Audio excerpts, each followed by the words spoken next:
안녕하세요, 여러분. 오늘 여러분께 질문을 하나 드리고 싶습니다. 예수님이 3년 공생애 동안 어떤 말씀을 가장 자주 하셨는지 아시나요? 사실 우리가 복음서를 읽다 보면 수많은 예수님의 말씀들을 만나게 됩니다. 비유 말씀도 있고, 기적을 행하시며 하신 말씀도 있고, 제자들을 가르치신 말씀도 있죠. 하지만 그 모든 말씀 중에서도 예수님이 특별히 자주 반복해서 강조하신 말씀들이 있습니다. 그 7가지만 알면 예수님의 사역 전체를 이해할 수 있습니다. 예수님의 마음을, 그분의 사명을, 그리고 우리에게 주신 메시지의 핵심을 파악할 수 있죠. 지금부터 그 7가지 말씀을 성경 속 현장으로 함께 가서 살펴보겠습니다. 준비되셨나요? 시작해 보겠습니다. 7번째, 두려워하지 말라. 여러분, 예수님이 두려워하지 말라고 말씀하신 적이 성경에 몇 번이나 나오는지 아시나요? 예수께서 즉시 일러 가라사대 안심하라나니 두려워 말라 하신대. 마태복음 14장 27절.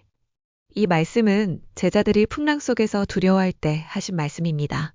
밤이 깊었고 바람은 거세었고 파도는 배를 집어삼킬 듯 몰아쳤습니다. 그때 예수님이 물 위를 걸어오시며 하신 첫 마디가 바로 두려워하지 말라였습니다. 작은 무리여 무서워 말라.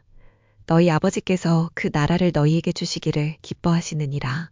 누가복음 12장 32절. 이번에는 핍박과 어려움 속에 있는 제자들에게 하신 말씀입니다. 예수님은 왜 이렇게 자주 두려워하지 말라고 말씀하셨을까요? 생각해 보세요. 우리가 살아가면서 가장 많이 경험하는 감정 중 하나가 바로 두려움입니다. 경제적 불안, 건강에 대한 염려, 인간관계의 어려움, 미래에 대한 걱정. 예수님은 우리 마음 깊은 곳에 이런 두려움을 아셨습니다. 그래서 반복해서 끊임없이 두려워하지 말라고 말씀하신 거죠. 그렇다면 오늘 우리는 어떻게 이 말씀을 적용할 수 있을까요? 먼저 내가 지금 무엇을 두려워하고 있는지 솔직하게 인정하는 것입니다. 그리고 그 두려움 앞에서 안심하라, 나니,고 말씀하시는 예수님의 음성을 듣는 것입니다. 잠깐 눈을 감고 묵상해 보세요. 주님, 제가 지금 두려워하고 있는 것이 무엇인지 아십니다. 그 두려움 속에서도 주님이 함께 하심을 믿습니다. 6번째, 회개하라. 이때부터 예수께서 비로소 전파하여 가라사대 회개하라 천국이 가까웠느니라 하시더라. 마태복음 4장 17절. 이것은 예수님이 공생애를 시작하시면서 하신 첫 번째 메시지입니다. 세례 요한도 회개하라고 외쳤지만 예수님의 회개하라는 차원이 달랐습니다. 세례 요한의 회개가 죄를 멀리하라는 의미였다면 예수님의 회개는 하나님께로 돌아오라는 적극적인 초대였습니다. 많은 사람들이 회개라는 단어를 들으면 부담스러워합니다. 내가 뭔가 잘못했나? 하나님께 혼나는 건가? 이런 생각을 하죠. 하지만 예수님이 말씀하시는 회개는 그게 아닙니다. 헬라어 원문으로 메타노이아라는 단어인데 이것은 마음을 돌이키다, 생각을 바꾸다는 뜻입니다. 즉, 회개는 벌을 받는 게 아니라 방향을 바꾸는 겁니다. 지금까지 내 방식으로, 내 생각으로 살아왔다면 이제는 하나님의 방식으로, 하나님의 생각으로 살아보는 겁니다. 여러분, 혹시 지금 어떤 문제로 고민하고 계신가요? 그 문제를 내 힘으로만 해결하려고 하지 마세요. 하나님께로 방향을 돌려보세요. 하나님, 제가 지금까지 제 방식으로만 살아왔습니다. 이제는 하나님의 방식으로 살고 싶습니다. 저를 인도해 주세요. 5번째, 너희는 나를 따르라. 예수께서 갈릴리 해변에 다니시다가 두 형제 곧 베드로라 하는 시몬과 그 형제 안드레가 바다에 금을 던지는 것을 보시니 저희는 어부라 말씀하시되 나를 따라오너라. 내가 너희로 사람을 낚는 어부가 되게 하리라 하시니. 마태복음 4장 19절. 예수님의 제자 부르심은 언제나 이 말씀으로 시작되었습니다. 나를 따르라. 흥미로운 점은 예수님이 십자가에서 부활하신 후에도 여전히 제자들에게 같은 말씀을 하셨다는 겁니다. 이 말씀을 하시고 베드로에게 이르시되 나를 따르라 하시니 요한복음 21장 19절. 예수님은 왜 이렇게 계속해서 따르라고 말씀하셨을까요? 따른다는 것은 단순히 뒤에서 걷는 게 아닙니다. 그분의 가치관을 배우고 그분의 방식을 익히고 그분처럼 살아가는 것입니다. 베드로는 어부였습니다. 그물과 배가 그의 전부였죠. 하지만 예수님을 따르면서 사람을 낚는 어부가 되었습니다. 마태는 셀이었습니다. 돈을 세는 것이 그의 일이었죠. 하지만 예수님을 따르면서 복음서를 쓰는 사람이 되었습니다. 여러분은 지금 무엇을 하고 계신가요? 학생이든 직장인이든 주부든 그 자리에서 예수님을 따르는 삶이 시작됩니다. 예수님을 따른다는 것은 직업을 바꾸는 게 아니라 마음을 바꾸는 것입니다. 내가 하는 일이 하나님 나라의 일이 되는 것입니다. 주님, 제가 있는 이 자리에서 주님을 따르겠습니다. 제 일이 하나님의 일이 되게 해주세요. 네 번째, 믿으라. 너희는 마음에 근심하지 말라. 하나님을 믿으니 또 나를 믿으라. 요한복음 14장 1절. 이 말씀은 예수님이 십자가를 앞두고 제자들에게 하신 말씀입니다. 제자들은 불안했습니다. 스승이 떠난다고 하니 앞이 캄캄했죠. 두려워 말고 믿기만 하라. 마가복음 5장 36절. 이번에는 야이로의 딸이 죽었다는 소식을 들은 야이로에게 하신 말씀입니다. 예수님은 절망의 순간마다 믿으라고 말씀하셨습니다. 그런데 여기서 중요한 건 예수님이 막연히 믿어라 라고 하신 게 아니라는 점입니다. 하나님을 믿으니 또 나를 믿으라. 믿음의 대상이 분명합니다. 두려워 말고 믿기만 하라. 두려움과 믿음은 함께 갈 수 없습니다. 오늘날 우리는 무엇을 믿고 살아가고 있을까요? 내 능력을 믿나요? 내 경험을 믿나요? 아니면 다른 사람의 말을 믿나요? 예수님이 말씀하시는 믿음은 하나님에 대한 믿음, 그리고 예수님에 대한 믿음입니다. 지금 어려운 상황에 있다면 그 상황을 믿지 마세요. 하나님을 믿으세요. 지금 누군가의 부정적인 말 때문에 상처받았다면 그 말을 믿지 마세요. 여러분을 사랑하시는 예수님의 말씀을 믿으세요. 주님, 제가 잘못된 것들을 믿고 있었습니다. 이제 주님만을 믿겠습니다. 주님의 사랑을 믿습니다. 세 번째, 서로 사랑하라. 새 계명을 너희에게 주노니 서로 사랑하라. 내가 너희를 사랑한 것 같이 너희도 서로 사랑하라. 요한복음 13장 34절. 이 말씀은 예수님이 십자가에 달리시기 전날 밤 마지막 만찬 자리에서 하신 말씀입니다. 생각해 보세요. 내일이면 십자가에 달려 죽으실 상황에서 예수님이 제자들에게 남기신 마지막 당부가 서로 사랑하라였습니다. 그런데 여기서 주목할 점이 있습니다. 예수님은 그냥 사랑하라고 하지 않으시고 서로 사랑하라고 하셨습니다. 그리고 사랑의 기준을 제시하셨습니다. 내가 너희를 사랑한 것 같이. 여러분, 솔직히 말해서 사랑하기 어려운 사람이 있으시죠? 가족 중에도, 직장 동료 중에도, 교회 성도 중에도 저 사람만 아니었으면 하는 사람이 있을 겁니다. 예수님도 아셨습니다.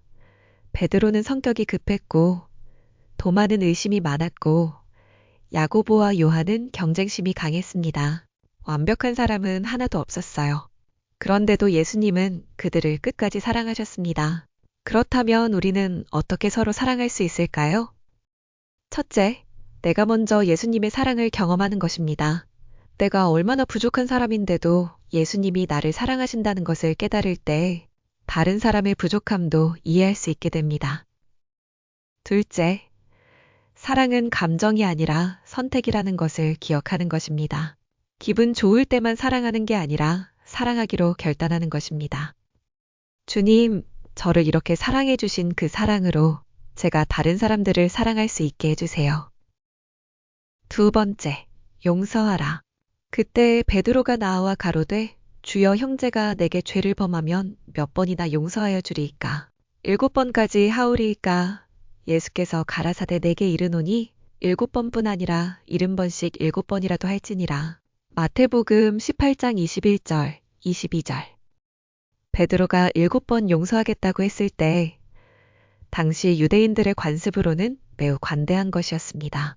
보통은 3번까지만 용서하거든요. 그런데 예수님은 70번씩 7번이라고 하셨습니다. 490번? 아니요. 계속하라는 뜻입니다. 이에 예수께서 가라사대 아버지여 저희를 사하여 주옵소서. 자기의 하는 것을 알지 못함이니이다 하시더라. 누가복음 23장 34절. 이것은 예수님이 십자가에 달리시면서 하신 말씀입니다. 자신을 십자가에 못 박은 사람들을 위해 기도하신 것입니다. 여러분, 이것이 얼마나 어려운 일인지 아시죠? 나를 배신한 사람, 나를 상처 준 사람, 나를 오해한 사람, 그런 사람들을 용서하는 것이 얼마나 힘든지요. 하지만 예수님은 십자가 위에서까지 용서를 말씀하셨습니다. 그런데 여기서 오해하지 말아야 할 것이 있습니다. 용서는 상대방을 위한 것만이 아닙니다. 용서는 나를 위한 것이기도 합니다. 미움과 분노는 나를 옥죄는 감옥과 같습니다. 용서는 그 감옥에서 나를 해방시키는 열쇠입니다. 그렇다면 어떻게 용서할 수 있을까요? 첫째, 완벽한 용서를 한 번에 하려고 하지 마세요. 용서는 과정입니다. 오늘은 10% 용서하고 내일은 20% 용서하고 그렇게 조금씩 용서해 나가는 것입니다. 둘째, 내가 하나님께 얼마나 많은 용서를 받았는지 기억하세요. 주기도문에서 우리가 우리에게 죄 지은 자를 사하여 준 것 같이 우리 죄를 사하여 주시고 라고 기도하잖아요. 혹시 지금 마음에 용서하지 못한 사람이 있다면 그 사람의 이름을 마음속으로 불러보세요. 주님, 제가 그 사람 이름을 용서할 수 있도록 도와주세요. 저도 주님께 많은 용서를 받았으니까요. 드디어 한 번째입니다. 하나님의 나라가 가까이 왔다. 가라사대 때가 찼고 하나님의 나라가 가까웠으니 회개하고 복음을 믿으라 하시더라. 마가복음 1장 15절. 이 말씀은 예수님의 공생의 전체를 관통하는 주제입니다. 예수님이 하신 모든 일, 즉 병을 고치시고 죽은 자를 살리시고 가난한 자에게 복음을 전하시고 죄인들과 함께 식사하신 모든 일들이 바로 하나님의 나라를 보여주시기 위함이었습니다. 그런데 많은 사람들이 하나님의 나라를 천국, 즉 죽어서 가는 곳으로만 생각합니다. 물론 틀린 말은 아니지만 예수님이 말씀하신 하나님의 나라는 그것만이 아닙니다. 가까이 왔다는 표현을 보세요. 이미 우리 곁에 와 있다는 뜻입니다. 하나님의 나라는 어떤 곳일까요? 병든 자가 치유받는 곳입니다. 그래서 예수님이 병자들을 고치셨습니다.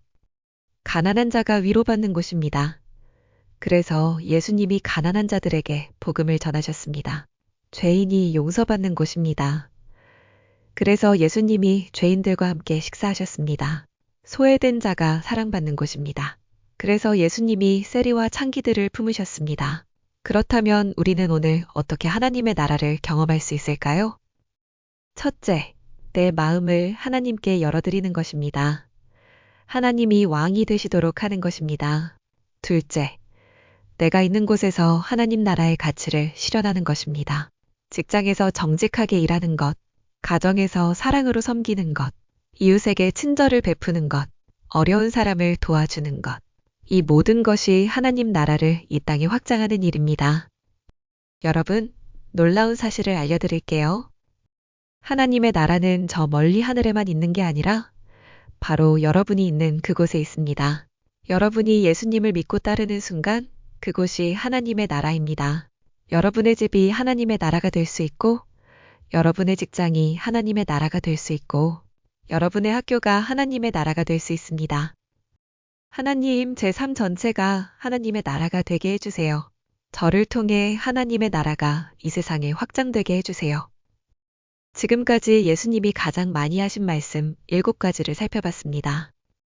여러분, 이 7가지 말씀이 단순한 지식으로 끝나지 않기를 바랍니다. 이 7가지를 여러분의 삶에 새길 때 예수님의 가르침 전체가 여러분 안에 살아 움직일 것입니다. 오늘부터 시작해보세요. 두려움이 찾아올 때 두려워하지 말라는 예수님의 음성을 들어보세요. 잘못된 길로 가고 있다 생각될 때 회개하고 하나님께로 돌이켜보세요.